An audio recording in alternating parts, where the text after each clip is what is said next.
John Robb here, interviewed Peter Hooton from The Farm about the band's latest escapades and new material. So, Peter, new songs. It's been a few years, isn't it? Well, yeah, a long time. But we started doing new songs probably about, you know, 10 years ago, something like that, writing them, but we never got round to recording them. And we started doing them at live concerts, at festivals and that, and they were going down great. So we decided we better get into the modern world and start recording them and putting them on these streaming platforms. I mean, was it a conscious decision to write new songs over the years, or was it just like when you all get together in a room to rehearse for festivals? They just people start jamming ideas. Come, or were people bringing songs in? Well, I think Steve's been writing, since the group more or less split up. I mean, Steve was against really reforming, but in 2005, the Happy Mondays asked us to go on tour with them, but we hadn't played together for about 10 years. But Steve had bowel cancer, and he was really in a bad way. He's fine now, but he said when he was in the hospital bed, he thought, why didn't we play more live? Why didn't we? And I think that was like Saul on the road to Damascus moment when he decided, let's start playing festivals, let's start enjoying ourselves, and let's start writing music again. So, but Steve's always been writing stuff anonymously, for dance tracks and dance music, and I don't even know the names of them, but he seems to do okay. And other people have been doing their own projects, like Carl and Roy have been making films, and Keith more or less, he's one of the head honchos in music in Lipper now. And I've just been twiddling my thumbs and doing stuff on football mainly, But I think it got to the point where, there was so much after Brexit. I think it was, there was so much hatred on social media. We just thought we'd start writing songs and start recording them, and put a bit of positivity back in, because that was what we were always about, really. And the Fear the Love that's coming out now on streaming platforms, that was about a character we met in Ibiza in 1990 called Harvey, the DJ. And we just met him outside the Q Club, and he went, "Hey, mate, you're the farmer." And he went, "Yeah." He said, "Come to this mountain with me." And we go, "What? What mountain?" He said, "It's great. It's like a hippie commune. Come to this mountain, and he had like a miner's helmet on with a light on. So he was like Jesus to us. So we just basically followed him to this mountain where they had a generator, no electricity or running water and that. And just a load of Ibiza hippies, which you probably are aware of. We used to live around Ibiza town, And it was just unbelievable. We had a fantastic night. I think our van driver left us that night because it was like 4 in the morning, 5 in the morning. We were driving up a mountain, like on muddy, on like rugged paths. And he would go, "You lot of nutters, I'm leaving tomorrow." I always So want. feeling love was about Harvey, really, and I don't even know if he knows about that, but we haven't. I think Roy saw him a few years ago and mentioned it to him.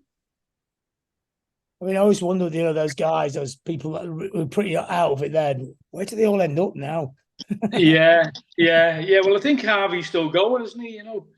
But it's great to see the likes of Greg Wilson and that getting recognition now. Because I think during that period it was written out of history a little bit, wasn't it? But that was that's been fantastic. So I mean, I think also the way we've been playing the last few years at these festivals, we're going down brilliantly, and I think people forget, that we were a great live band. I mean, I'm not just saying that because because we went on the Justice Tonight tour, didn't we? And Mick Jones was like very, he said he never wanted to do Clash songs, but it was so important, that cause, raising awareness for Hillsborough, that he decided to do Clash songs again. And I think he called Keith Mullen the Soul Man.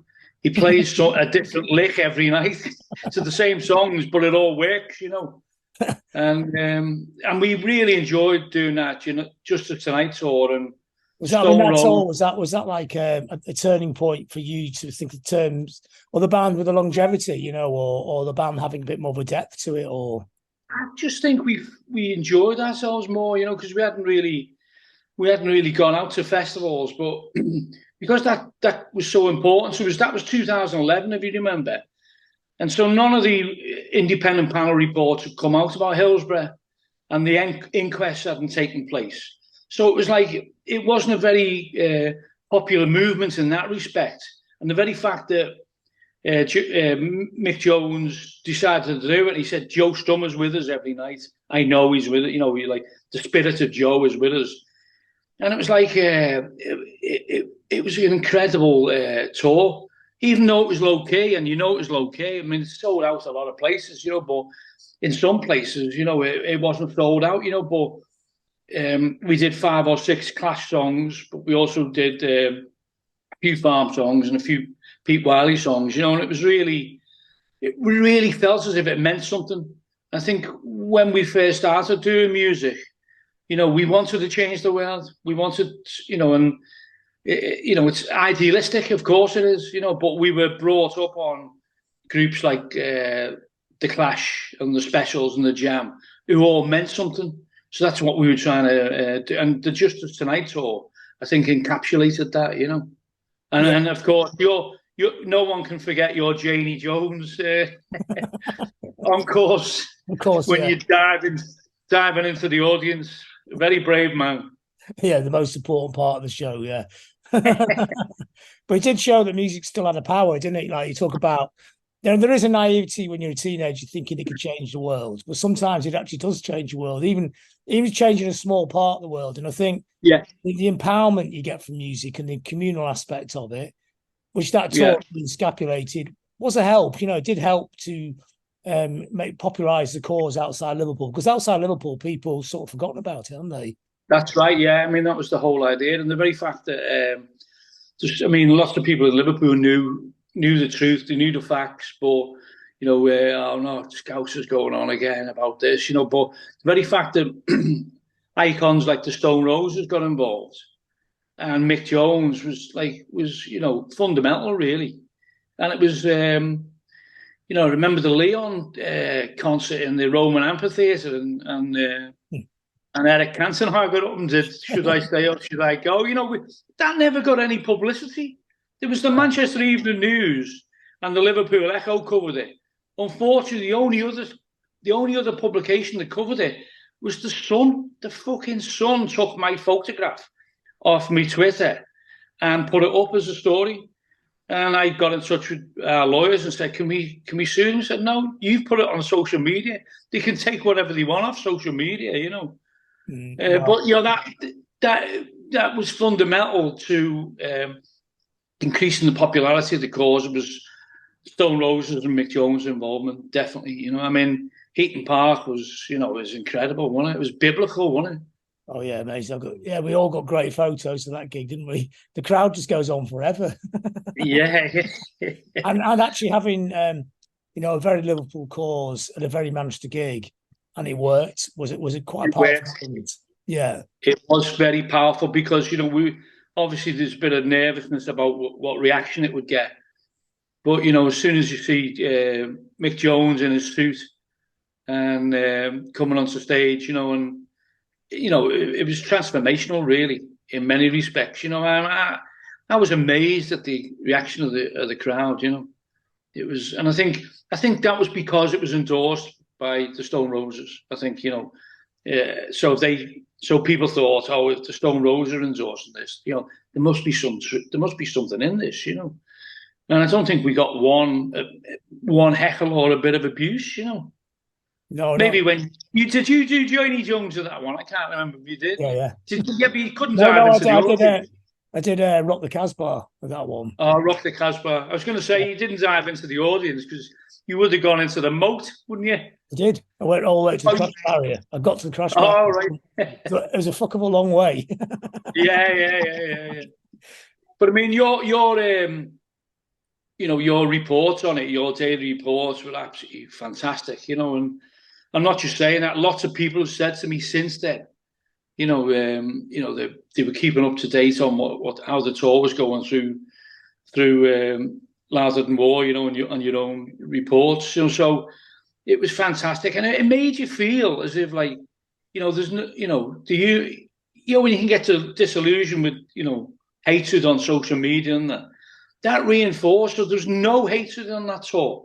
And we even went to Sheffield, as you remember, and there was a coach came from Nottingham who were Notts Forest fans who said, they'd been left out the story, really, but they said we wanted to show our solidarity. And, I was nearly in tears, Yeah, I remember that happening and things. I think maybe this is core and fundamental to the farm, isn't it? This is, there's rivalries between all cities and all football clubs, and when people are growing up, there's always everyone's trying to find their little space, little territory, and of course you embrace that, but you also said, look, there's bigger things going on here. We're all getting pissed at on the same pot, really, aren't we?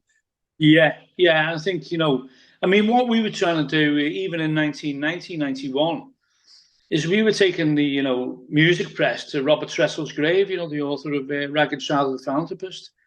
But a lot of the middle class journalists sneered at that, and they attacked us for looking like people off building sites, and this was before Oasis, of course, who popularised that look of cagoules, what we had, at the time, but the music press were very sneering, not all of them. Of course, the NME, who we took to Robert Tressel's grave, Andrew Collins, who did the article, said it was one of the greatest days of his life. He always showed him around the history of Liverpool, So that was reassuring. It was just that, a lot of the privately educated music journalists, we got the full force we got the Jeremy Corbyn backlash. It was of that scale, and you think about it now and what the group have gone on to do, being filmmakers and authors and working in institutions like Edge Hill University. Carl works there, and Keith works at Lipper, and it's just disproven that. It's just disproving that theory that we're all thick oiks who look like people from building sites, because that was a total misunderstanding of what we were all about, As if people who work in a building site can't have any cultural clout anyway. Exactly. Yeah, it was totally anti-working class, and North South. It was incredible, and there was a few hatchet jobs, which but I think everyone was getting at the time, weren't they? I think because grunge came along. I always remember we sold out tours for like 2 years. And SJM, I said to Simon Moran, how's Newcastle doing? He went, it's not sold out. And it was a big shock. Well, it hasn't sold out. What's going on? He said, there's this new group playing down the university called Nirvana. And then we did Nirvana in America when we were touring with Big Audio Dynamite. And we realised then that, when we heard that track, Smells Like Teen Spirit on the radio, where Linton said, it's fucking brilliant, But we had no concept of grunge or anything. But, of course, the music press, who were into white guitar music, were quite happy with grunge coming along because, it was a safe area for them. I just don't think they understood what was happening with groups like, in 1990, when everyone was experimenting with remixes and different electronic sounds, And I think it went back to year zero, And I think, we were experimenting because our mentors and the people we looked up to were Big Audio, because that was an extension for us of the Clash, And obviously being massive Clash fans. And then when Don Letts joined up with Mick and started sampling spaghetti westerns, we were going, oh my God, this is unbelievable. And I don't think Big Audio get the credit they deserve, of mixing those very American sounds, very, hip-hoppy sounds with guitar music. I just don't think people understood it. It was experimentation, and they didn't understand it. So when grunge came along, they were quite happy. And then when Oasis and Britpop came, they were even happier because it was from Britain, But I think there was room for a lot more experimentation, And do you still work within that space then? Do you think, with the new stuff you're doing, Is that still working in that kind of experimentation, or have you just kind of found a way of being the farm? And actually, No, it's quite important to be a pop band as well, isn't it, to get the message over? Because pop is yeah, I think ultimately what we're all interested in, isn't it? we were always interested in pop music, as well, and so I think the songs that we're going to be releasing over the next several months, because we're going to release a track every few weeks or every month or every 6 weeks or whatever.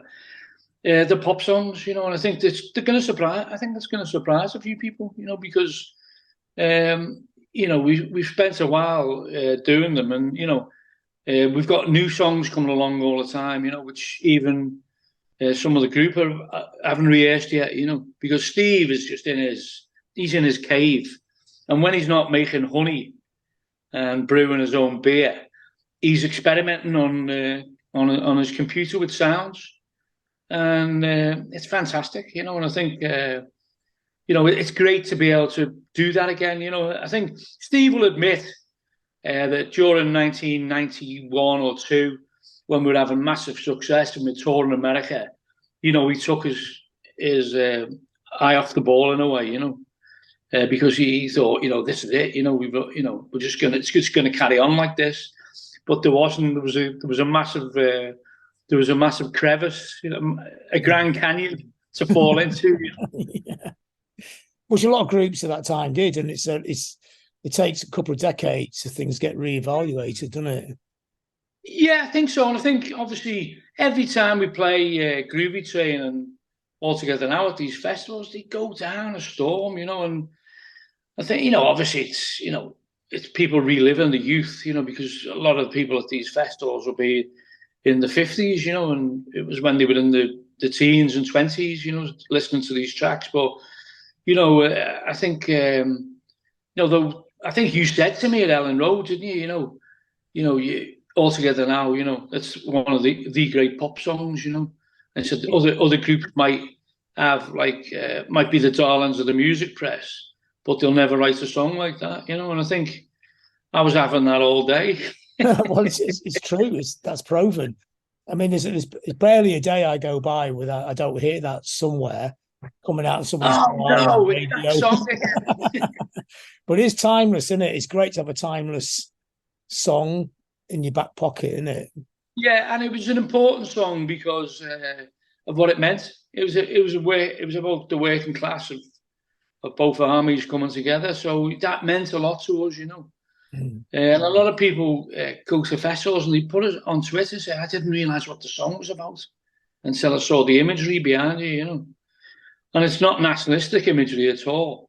Some festivals might get it wrong, but the imagery is about solidarity and peace between people and nations, and that's what it's about. And I think it was Keir Hardie, wasn't it? Who thought the truce in the First World War was the beginning of the proletariat revolution, but it never quite happened like that, Oh, it's quite heartwarming to believe you could actually be that naive. Yeah. There's almost a song in there somewhere, isn't there? Yeah. But I mean, I think in terms of my favourite songwriters were always the likes of Joe Strummer and Paul Weller, and people like that, and I think, and obviously, now I'm chair of the Beatles legacy group in Liverpool. Yeah. I remember Weller saying around about the time of Start, when that single came out, Start, he said, if you think that's good, listen to Revolver. So I went out and bought Revolver at the time, and I'd never heard Revolver before. I obviously knew the Beatles singles, but it absolutely blew me mind. Tomorrow Never Knows and tracks like that. And it's just ironic now I'm the chair of the Beatles legacy. I mean, how does Liverpool deal with the Beatles now? I mean, I know there's that cliched idea that people always go, "Oh, Liverpool's so bogged down in its history, blah blah blah." But I don't believe it is. I think it opens Liverpool to international stage, doesn't it? If you're a young band, you've got an amazing legacy to be part of, haven't you? I think it's the opposite, because Liverpool never, we got to remember the Eric's generation and our generation that was growing up completely rejected the Beatles, And if you said you liked the Beatles, you were ostracized by, it's only now. I mean, I said, Mick Jones said this to me. He said, we could never say in the music press, we love the Beatles, but we did. But we could never say that, and obviously, allegedly, I asked Glenn Matlock when I was doing the British Electric Foundation with Martin Ware and Heaven 17. I asked him about, the reality of the story that he was kicked out the Pistols and he said, it's a load of bollocks. It's a load of bollocks, And you'll never get the truth between the Malcolm McLaren's visions. A bit like Tony Wilson in a way, and we love Tony Wilson. We absolutely adored him, and that's why when he died, we sent that floral tribute from a lot of bands got together in Liverpool and said with love from Liverpool, and it was the irony that the Hearse, I don't know if they were Man City fans in the funeral directors, but the Hearse had with love from Liverpool on either side, and it went round the Hacienda and went round Manchester, and it was like I think his son said he would have seen the funny side of that, because of course Tony spent a lot of time in Liverpool. He spent a lot of time in Eric's, and he loved the Eric scene, and he loved what was going on in Liverpool. And in many ways, even though there's been numerous books written about the Manchester scene and Factory Records, I don't think Roger Eagle gets enough credit, from who was obviously involved in Eric's. And Roger Eagle was a DJ at the Twisted Wheel, and I think he was from Oxford, but he never had any. We never had any intercity rivalry or whatever. He just did what he did, and Eric's was a brilliant club. And he had a club after Eric's called Adams, which was even, fantastic club where he got all people like Junior Walker, the All-Stars, Martha Reason and Van, because that was his true love. Soul music and reggae, Roger Eagle was so important. I'll try and get him into everything I can. yeah. Well, the fact that I don't know what you think of statues sometimes, but I'd rather have statues of the likes of Roger Eagle and Brian Epstein than military heroes or alleged military heroes. So, well, we're good at that, aren't we? We do celebrate our culture in the North. Well, for years people felt, like I just said a minute ago about the Beatles in Liverpool, and it was for a long time people felt they shouldn't really do that. It's too nostalgic. But it's brilliant. If you go to where Beethoven's born, there's loads of stuff about Beethoven in that town. Yeah. No, it's not just music. It's these are the most important contemporary artists of our times, aren't they? Yeah, we say in the Beatles, it's Liverpool's Mozart, basically. I think the city, it's since the capital culture, the city's begun to realise that, and obviously they have the Beatles convention, which is run by the Cavern, but me and Keith and Nasha from Frankie Goes to Hollywood do these music tours now, and people are coming from all around the country. I can't, you think there'd be people from the Merseyside area, but most of the time it's people from all around the country who are making a weekend of it, staying in hotels and doing other things as well. So, they've been going brilliantly, and basically our tours there's a little bit about the Beatles at the start when they lived in Gambier Terrace and they were at the art school, and McCartney was at Lipper, the Boys Institute at the time with George Harrison. But it really goes on to Deaf School, and then the Bunnymen and the Lars and other groups, But we even go past Parr Street Studios where some of the great albums have been made, and it's just a derelict building now. There's not even a plaque on it, I'm trying to get the council to have some recognition, but it's hard. It's hard because it's whether people. I go around. There's about 20 locations, and there's no reference to what happened there at all. Obviously Eric's is commemorated because a new club started called Eric's, which was just an absolute load of just. I think Jane Casey nearly had a fit when she saw that, and I remember a radio interview on Radio Merseyside where she was screaming at the owner or the entrepreneur behind the new Eric's, that's ours, you can't do this, and she was right. But, Probe Records, a very important record shop, and God rest her soul, Annie, who was Jeff's partner at the time and back in the 70s and 80s, she's just passed away, you know. But there's not even. I took James Brown from the NME Loaded fame. He said he wanted to see where Probe was, so I took him to it, and it's called the Rock and Roll Cafe now or something. So it has got some reference to music. But when we went, it was just a cafe and had no references. So we went in there, and we said, we said to the fella behind the bar, and he said, "Is there any plaque here to Probe?" And he said, "What's Probe?" You know, and you think to yourself, what, and he was in his 50s, the fella. So he had no comprehension that was one of the most important spots in Liverpool's musical history, Yeah, I mean, we used to go down from Blackpool to Probe. Yeah. I remember all the really the most exotic punks you ever saw standing on the steps of Probe Records, and then Pete Burns behind the counter, which is such a part of the fabric. Why are you buying that crap for? Yeah. Well, I remember the first End magazine issue that we did an interview with Roger Eagle. I couldn't believe Roger Eagle had agreed to be interviewed by us, because we didn't have a magazine out.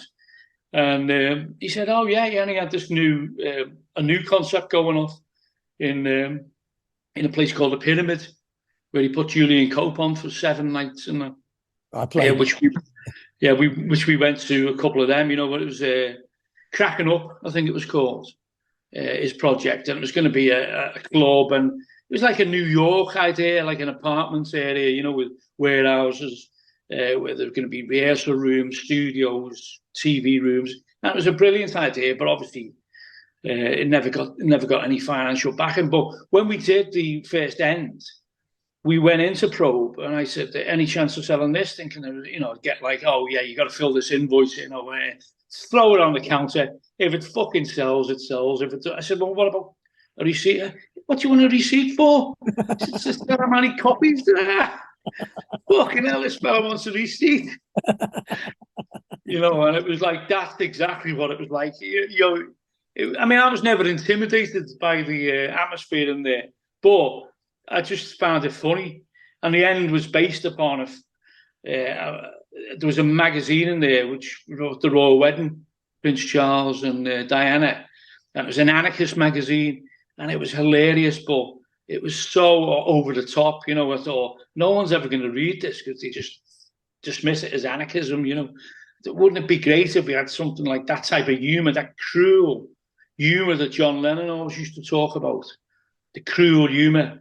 And some people, I thought, if you can get that into a magazine, it'd be great. And that's what, I think anyone, like people like Tony Wilson, and Pete Burns was the perfect example. Pete Burns would be walking down Church Street in Liverpool with a load of school kids, like giving them stick and that, and he'd just turn around and give them even funnier stick. Oh yeah. Because he was really and the same with Tony, the same with Anthony H. The same with him. He got. I think he was known as in Eric's Academy. Remember the twat in the suit. He always had a white suit on. Because he was reading, of course, he was doing Granada Reports at the time. But me and my mates called it Granada Retorts. So used to take, because there's so many funny incidents of him interviewing people and just being dead sarcastic, and it really appealed to us. Yeah. I mean, that's a northern thing, and I think, what's interesting when you talk about the End, and the End is culturally really important. It's the whole the football magazine fanzine culture comes out of it. Loaded comes out of it. That's a hell of a thing to have in your legacy, isn't it? It's became. Well, it's by pure chance that when we did a documentary for RADA, a lot of people saying, if people think this inspired Loaded, they never read the End, But I think James Brown obviously did inspire him, but James, he might tell you in private that it was inspirational, but when he does his podcasts, he never says we're inspired by the End, But the people who do say that were like Andy Weatherall and Terry Farley from Boys Own, because they used to be subscribers and they used to write to us and said, we're Chelsea fans. We don't think we could get away with what you get away with at Chelsea, because we'd have the NF onto us, the right wingers, So it did inspire. I mean, a lot of people wrote in the and since the compilation came out through James Brown in 2011, I think it was. And a lot of people at the time were saying it inspired me to write. It inspired me to write, and all these people that became playwrights or authors or whatever. And so it was inspirational, but that was our intention, to get ordinary people to write their experiences. Now every fucker's doing it on Twitter, aren't they, and Facebook? But it usually turns into fucking diatribes of hatred and animosity, because people want a reaction, There was a warmth to the end. I mean, we used to always come down to Liverpool. We always pick up a couple of back copies because you weren't there down at Liverpool every day. So you get 2 or 3 copies at once. You think it's really funny, even though it's kind of taking the piss out of people in our world, but we thought it was really funny. But it's kind of warm as well. And also in the north, there is that thing that when you take the piss out of something, you don't really mean it. It's kind of affectionate, isn't it? Even though we tried to do that. I mean, I think Doreen, who did Planet X, said the best publicity they ever had was the end doing a review of Planet X, and it was the time when they were in Macmillan's. They changed location several times, but they were in Macmillan's, and they did like Footsteps in Blood from Central Station, I think, to Macmillan's, which wasn't very far, But anyway, it said, the end, and we did the review and said, we managed to get in dressed as pirates.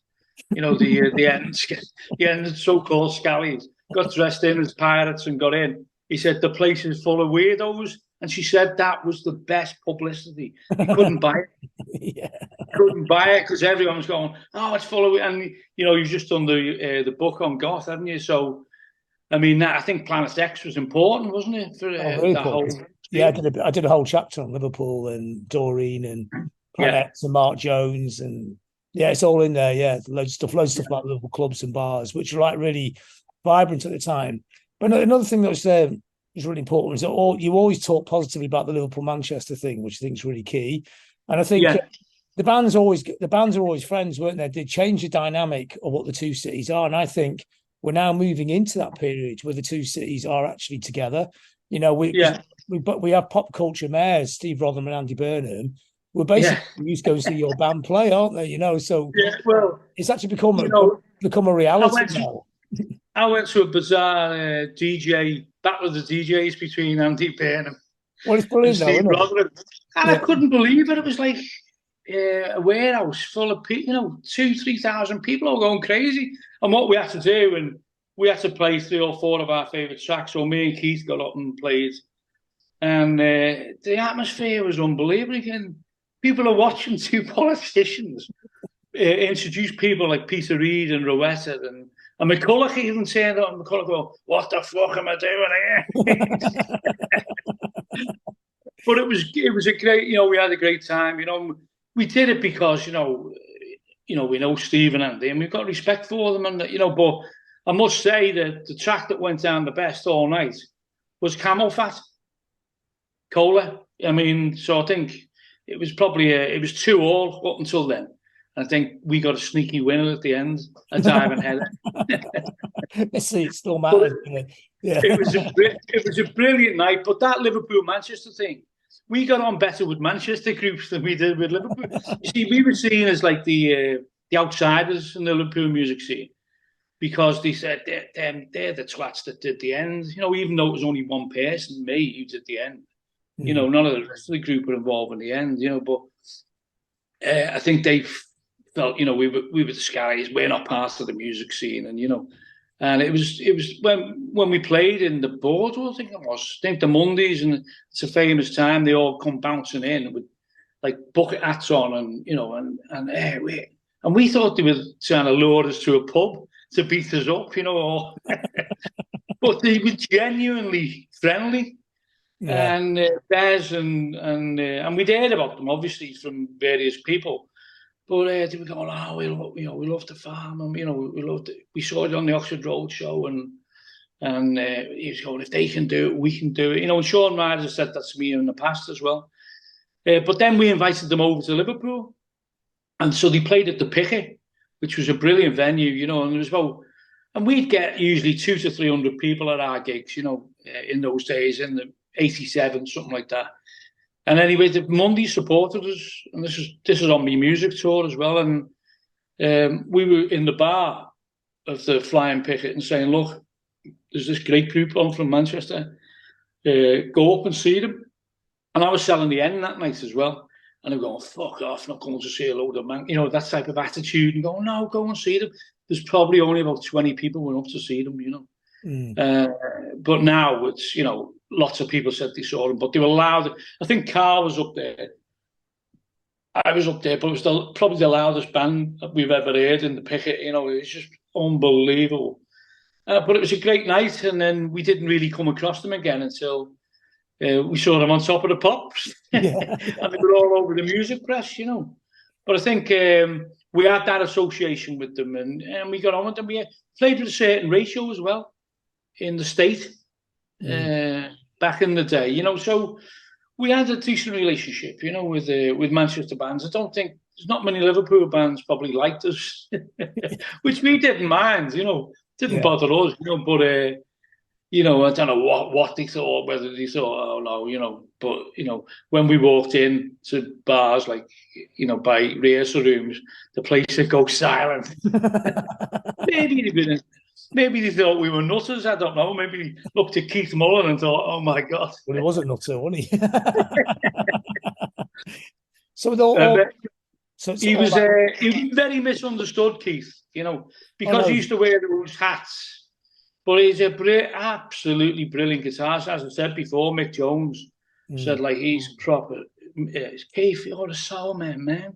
This is unbelievable. And so we'd even do stuff for the Clash tracks, and he'd just add bits, and they all worked, Putting all that kind of history in there, which is really important, and the cultural history in the farm have become a cultural kind of force, really. I mean, does that all feed into the new music and new tracks? And I mean, what are you trying to say now with the band?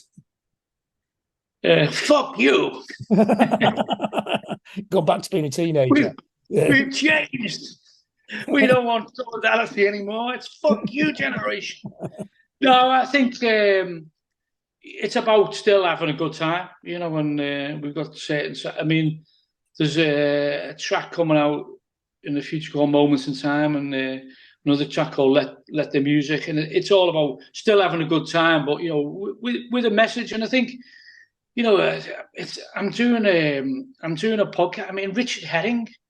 I was doing a podcast with him at the weekend, and he's like, he's, The Guardian described him as hilarious, but I've listened to his podcast and think, it's going to be a character assassination, this. I know it is. I've got to be ready. I mean, Tony Wilson said to us once, it was a TV show, it was a live TV show, so you could say what you wanted, really. He said, well, the difference between the Happy Mondays and the farm is the farm lack a certain grammar school charm. And I just looked at him and went, you, sir, are inebriated by the exuberance of your own verbosity. And he didn't know. And for the first time in his life, I don't know, he didn't know what to say. That was a quote. That was a quote that Disraeli had for Gladstone in Parliament, and it's one of the famous political quotes, Yeah, and he just looked at me and went, "Bastard." But that was. I mean, that's why we all love Tony, because he was like. I mean, if he's what grammar school charm with the Monday's got, But I mean, for us, I did go to a grammar school. I went to Salesian and Bootle, but it was a place full of hard knocks, really, but was regarded as a posh school in Bootle. But it's the same school, same school Jamie Carragher went to, Yeah.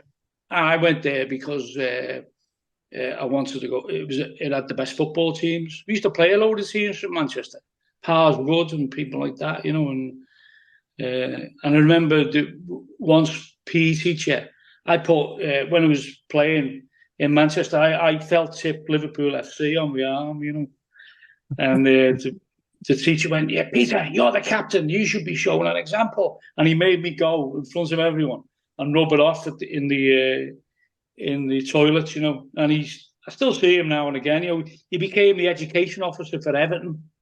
Big Evertonians. So tell me, what with the new album, what you sing about? Because obviously the lyrics are always an important part of the farm, you know, the idea. And as you get older and, you know, we're wiser, maybe, I don't know. I mean, is that kind of impinging on what you're writing about? Yeah, I think so. Just reflection, really, you know. And, you know, as I said, and it was after you know, the stuff, Black Lives Matter and all that type of thing going on, and all the hatred from the right wing. And it's whether you think it or not, I just go onto social media and it just seems to be right wing stuff all over the place, you know.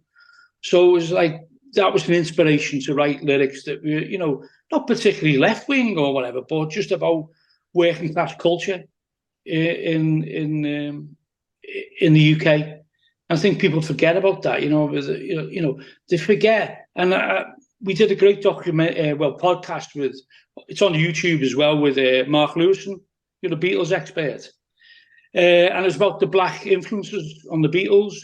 So it was during this bit of a backlash against Black Lives Matter, and I'd be saying to people, "You do realise the Beatles got all their influences from Black America?" What do you mean? What do you mean? And, you know, and so when we did that YouTube thing, that was during lockdown, you know, and you can still get that, put Mark Lewis and Peter Hooton onto Google, you know, get it. And the brilliant resumes of where they got their influences from, Little Richard, Ray Charles, you know, people like that, Bobby Parker, all great blues artists. And in fact, you know, they used to have loads of Motown covers in their early sets, you know. People, and even people in this city in Liverpool, you know, we had to tell people also, you know, not everyone knows that. Obviously, a few people do, you know, but Mark Lewison is the expert, and he'd be pulling out, this is a track that, you know, George Harrison bought, you know, and you might hear on that track, you know, influences on the guitar music, you know. So that's it. If you listen to Ray Charles' early stuff, you know, it's the Beatles, basically, you know. And I think it's all about influences, isn't it? You know, I think, you know, Mick Jones used to say to this about, you know, the Beatles, you know, people, Slade copied the Beatles, you know. Yeah, massively. You listen to that, and then I don't think Oasis copied the Beatles. I think it was more of a Slade thing, you know. I think it was more of a Slade. It's definitely and also, yeah. And also, the real people were very important, of course, you know, but they're another group written out of history, you know. Amazing. Same way they taught Oasis how to do harmonies, didn't they? Yeah. I did. John Robb said that, not me. But them two brothers always had the most perfect harmonies. Very unlikely. Yeah. They didn't look like guys who could sing in really sweet voices and do these amazing harmonies, did they? Yeah. I remember the real people coming up to us about 91, and we were in a bar in Liverpool. We said, we've got this great group, rehearsing with us on the Dock Road, you know, and they love the farm, you know, they love your image, they love this, they love that.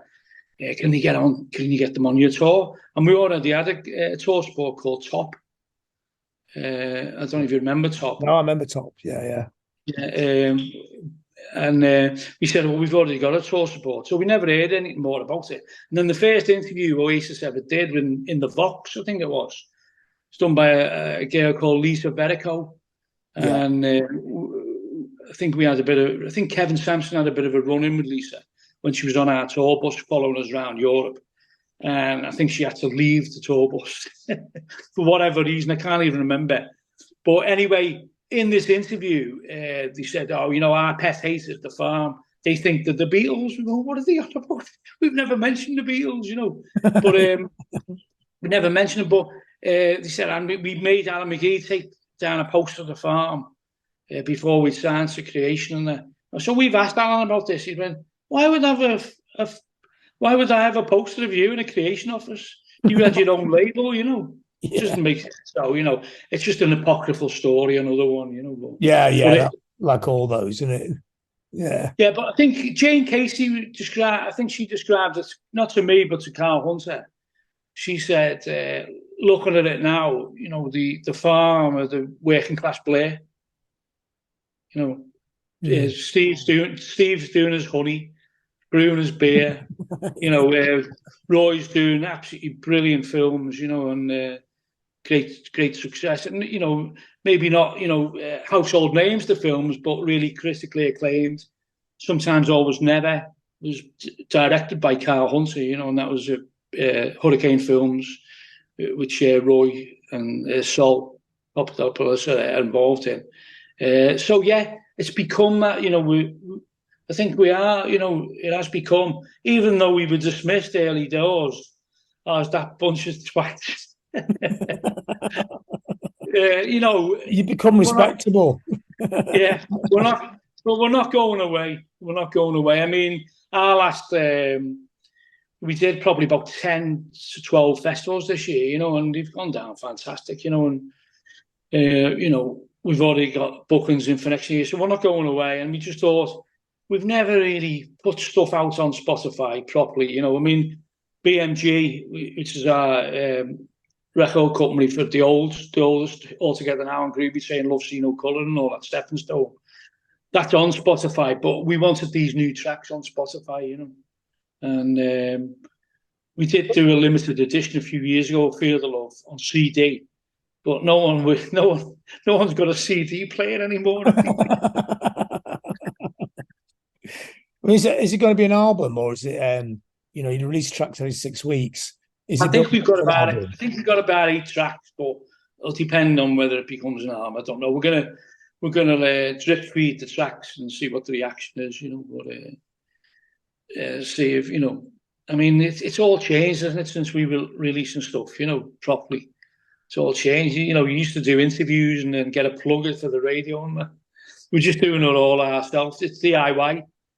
And God rest his soul, Jamie Reid, when he went into Produce Records, because he was a mate of Carl Hunter, he went into Produce Records and went, fucking hell, this is punk rock. That's what he said, because nobody knew what they were doing. It was just like everyone was just trying to, people would ring up Produce Records and said, can I speak to the A&R department? And they'd say, this fella wants the A&R department. And we have, fuck off, mate. We were working in a supermarket last week. It was all that type of stuff, Yeah. But, Produce were like people who'd never been involved in the music industry before.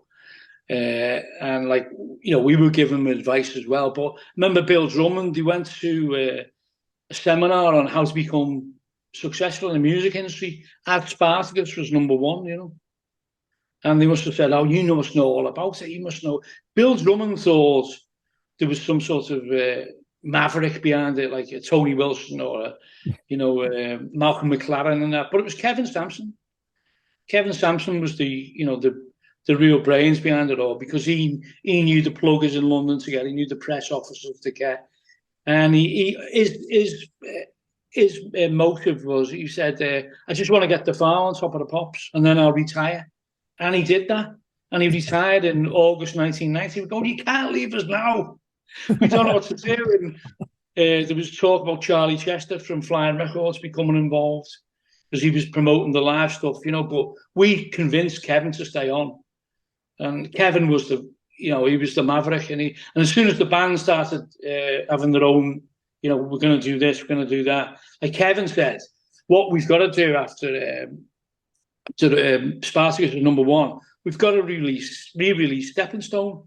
It was a club classic at the time, but it had only ever been released on 12-inch. And I think we argued that, no, we're going to upset all the people who originally bought it in London in 1990 and in Manchester and Liverpool, all the dance aficionados. And his idea was, well, that doesn't matter now. You're a pop band now. You're on top of the pops.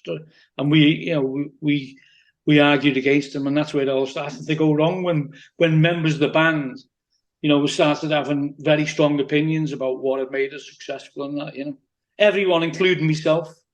I was probably one of the ones speaking up against Stepping Stone, but Stepping Stone should have been released, and so a public apology to our ex-manager, Kevin Sampson. I mean, do you have any ambitions left for the farm? I mean, I imagine it's fun doing it. It's like a bunch of old mates, known each other for decades, and that level, fine. I think it's a great level to be in a band.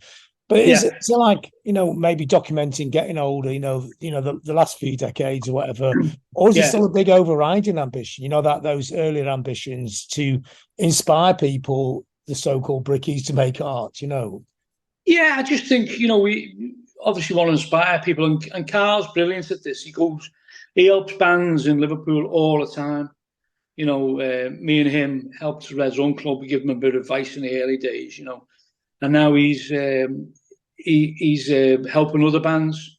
But I say to him, Carl, you should be an A&R, person for like a record company. I said, when you get these bands signed to like various record companies, you must get a dropsy. He went, no, just like doing it, and that is the reality of it. That is the reality. Just likes helping bands, and it's like he's one of those facilitators. I think that's down to the history of the group. We were always helped by, in the early days, Stokes, and ended up coming back to us as a producer of Groovy Train All Together Now and Spartacus and Stepping Stone. And then Paul Heaton always helped us when he was in the House Martins. We went on a tour with them. And then Brian Travis from UB40 used to help us out.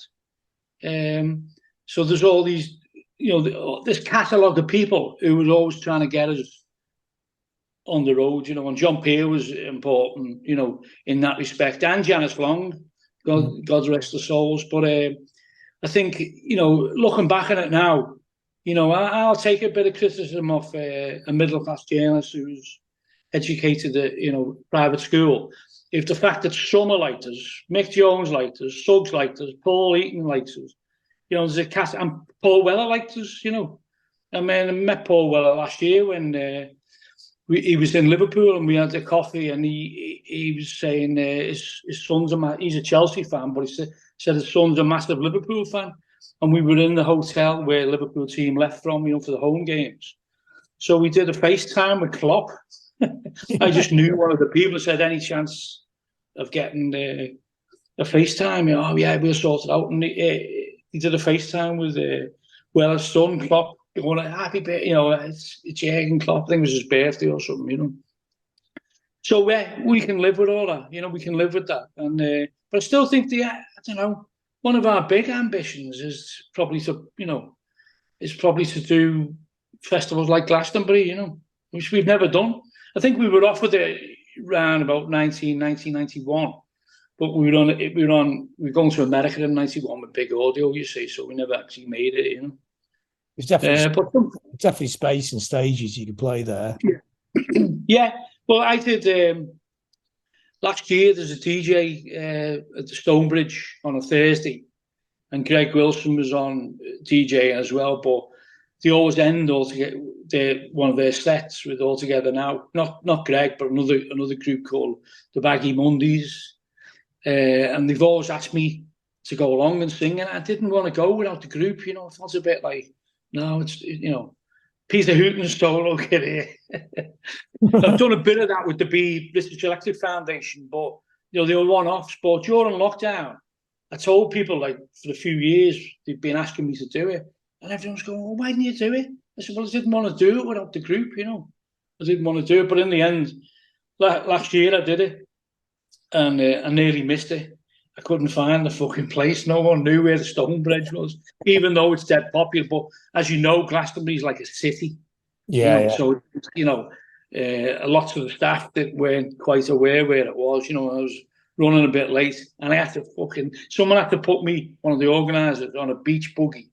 One of them. So I didn't land in a helicopter, but the next best thing was like one of them buggies just going through all places you're not supposed to go to, And I got there about 5 minutes before the end of the set, sweating, and I did it. And I think it went a bit viral, that, because I was singing All Together Now for the RMT, and they all started retweeting it, the RMT, and but it was the actual place was absolutely bouncing, and it's great to see what the song means to people on different levels. Yeah, like I was saying before, it's transcended the band, and it's like a song that's got its own life, isn't it? Well, that's it. People say, "Oh yeah, yeah," and they know the song before the group in many respects, Yeah, that's a great kind of thing to have, isn't it? So, have you got any Yeah. musical ambitions left? I mean, musically, And any musical ambitions? You know, is it? I mean, you've had about two sort of phases really. You had the initial phase, which is kind of yeah, the kind of you kind of like in a way a mod band in a sense, and then the kind of indie dance kind of phase. So, yeah. is any musical ambitions left, or is it just it doesn't really matter? It just is what it is. I just think we do it now because we like doing it. And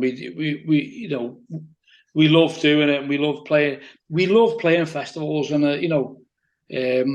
Steve's been brewing his own beer, so we had a barrel of groovy grain, he called it, and we set that up at festivals. And after the first few people drank it, weren't sick. Everyone started drinking it, and he absolutely loved it. And we just like that people having smiles on their faces. And at these festivals, the Rewind festivals and festivals like that, I think Stone Valley maybe we're doing maybe next year, a few of them, Chill Fest and other things, but we got lots of festivals lined up already. And we just love playing live. I mean, a musical ambition would be go to play in Japan and play. We never went to Japan. And we toured America quite a lot and Europe, but we never went to Japan or Australia.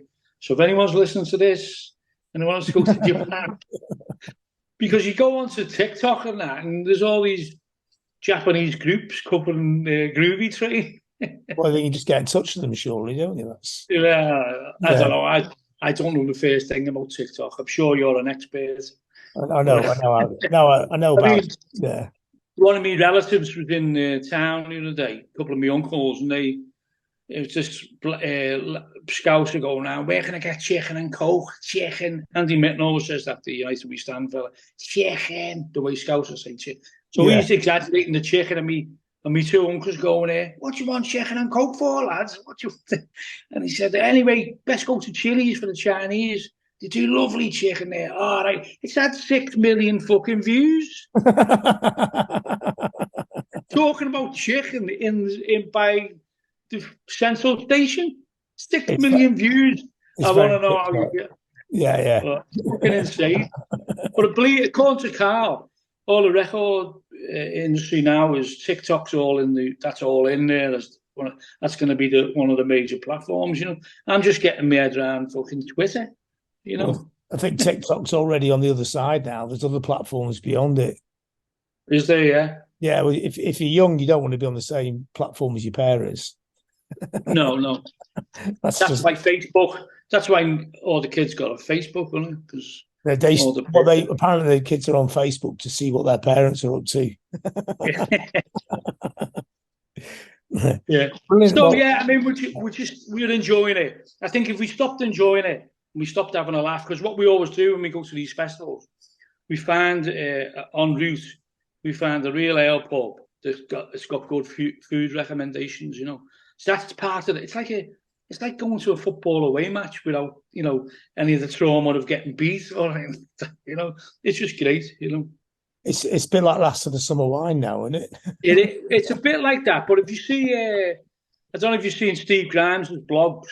He does blogs about our festival here, and basically, lots of photographs, but just like, and then wherever we went, and we go for the real ale thing. I mean, I'm not a massive fan of real ale, but I'll have 1 or 2 pints, But Steve is an aficionado, so he'll do all the stuff about what we drank and what percentage it is, and if camera endorses it and all that, And it's great, and people love reading them. And the number of people at festivals say, "I'll read your blogs," but they never put comments on them. I don't know whether it's because they feel, if they don't want to contribute to it, or they just like reading them, Brilliant. All right. Thanks for that, Peter. Yeah, it's been a pleasure as always, John.